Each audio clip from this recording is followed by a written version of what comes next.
सनातन धर्म के अनुसार सबसे सुंदर भगवान कौन है? क्या आप जानते हैं? सनातन धर्म में भगवान श्री कृष्ण को शिव को सबसे सुंदर बताया जाता है, लेकिन भगवान शिव व कृष्ण जी से के अलावा भी कुछ देवता हैं जो अत्यधिक सुंदर है। दोस्तों, जो जितना सुंदर होता है हम उसी की तरफ ज़्यादा आकर्षित होते हैं और उस पर एक पलक में मोहित हो जाते हैं। ये सुंदरता भगवान कामदेव हमें देते हैं, स्वयं देवी देवताओं को भी। परंतु कुछ देव देवताओं की सुंदरता के बारे में आज आप सभी जानकर हैरान हो जाओगे।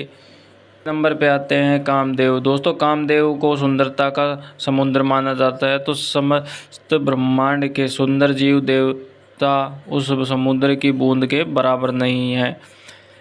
कामदेव अपनी सम्मोहन शक्ति से किसी को भी अपनी सुंदरता के वश में कर सकते हैं। कामदेव की आराधना से मनुष्य को सुंदरता व तेज प्राप्त होते हैं। अगले आते हैं हनुमान जी। दोस्तों, राम भक्त हनुमान जी वैसे तो ब्रह्मचारी हैं, परंतु सुंदरता के मामले में किसी से कम नहीं, क्योंकि जब वे प्रभु श्री राम के साथ माता सीता को लेने लंका जा रहे थे तो राम पुल बनाते समय जब बानर चट्टानें समुद्र में फेंक कर पुल बना रहे थे तो कुछ समय बाद वे चट्टानें वहाँ से गायब हो जाती थी। इस पर हनुमान जी की विचार करके जैसे ही समुद्र में जाते हैं तो उन्हें पता चलता है कि कुछ समुद्री जीव इन चट्टानों को ले जा रहे हैं और उनकी रानी एक मछली थी जिसका नाम स्वर्ण मत्स्य था। उसका संपूर्ण शरीर सोने की तरह चमकता था। वह रावण की बेटी थी। जब हनुमान जी ने उन्हें युद्ध करने की चुनौती दी तो बजाय युद्ध के वे हनुमान जी के ऊपर मंत्रमुग्ध हो गई थी।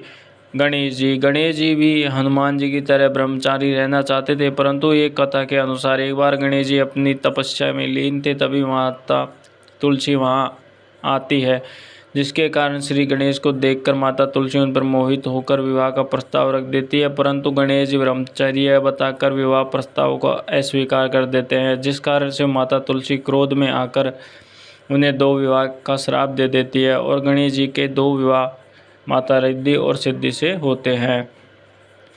अगले आते हैं राम जी। अयोध्या के राजा व मर्यादा पुरुषोत्तम कहे जाने वाले भगवान राम की सुंदरता इसी बात से सामने आ जाती है कि जब वे वनवास में थे तो रावण की बहन शूर्पणखा उन्हें देखकर उन पर इस प्रकार मोहित हो गई थी कि उन्होंने माता सीता को अपने रास्ते से हटाने के लिए व श्री राम से विवाह करने के लिए माता सीता को मारने लग गई थी, जिस पर लक्ष्मण जी ने शूर्पणखा की नाक काट दी थी। स्वयंवर में जब माता सीता ने प्रभु श्री राम को देखा तो वे उनकी तरफ देखती रह गई थी। अगले हैं श्री कृष्ण। नटखट और बाल लीलाओं तथा प्रेम प्रसंग की अनुभूति कराने वाले श्री कृष्ण की सुंदरता कोई भी मानव या देव अपने शब्दों में वर्णित नहीं कर सकता, क्योंकि उनकी सुंदरता के आगे स्वयं कामदेव भी नतमस्तक हो गए थे। जब पहली बार कामदेव ने भगवान श्री कृष्ण का साक्षात्कार किया था और राधा जी भी भगवान श्री कृष्ण की छवि को देख मंत्रमुग्ध हो जाया करती थी। अगले आते हैं विष्णु जी। जगत के पालनहार भगवान विष्णु को सुंदरता का अनुमान आप इसी बात से लगा सकते हैं कि जब शिव पुराण के अनुसार भगवान शिव ने उन्हें अपने वाम अंग पर अमृत मलकर उत्पन्न किया था तो जन्म होने पर संपूर्ण संसार प्रकाशमय हो गया था। उनकी आंखें नील कमल के समान व मुख की सुंदरता ऐसी लग रही थी मानो करोड़ों पूर्णिमा के चांद एक ही जगह आकर समाहित होकर प्रकाशित हो रहे हैं।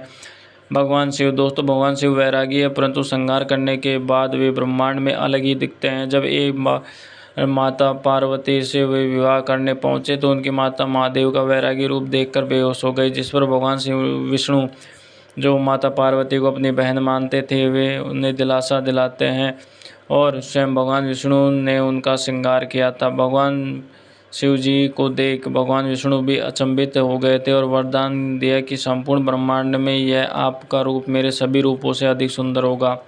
अब आप बताएं कि आपको कौन से देवता सर्वाधिक सुंदर लगते हैं? मुझे तो सभी, क्योंकि सभी देवता एक है।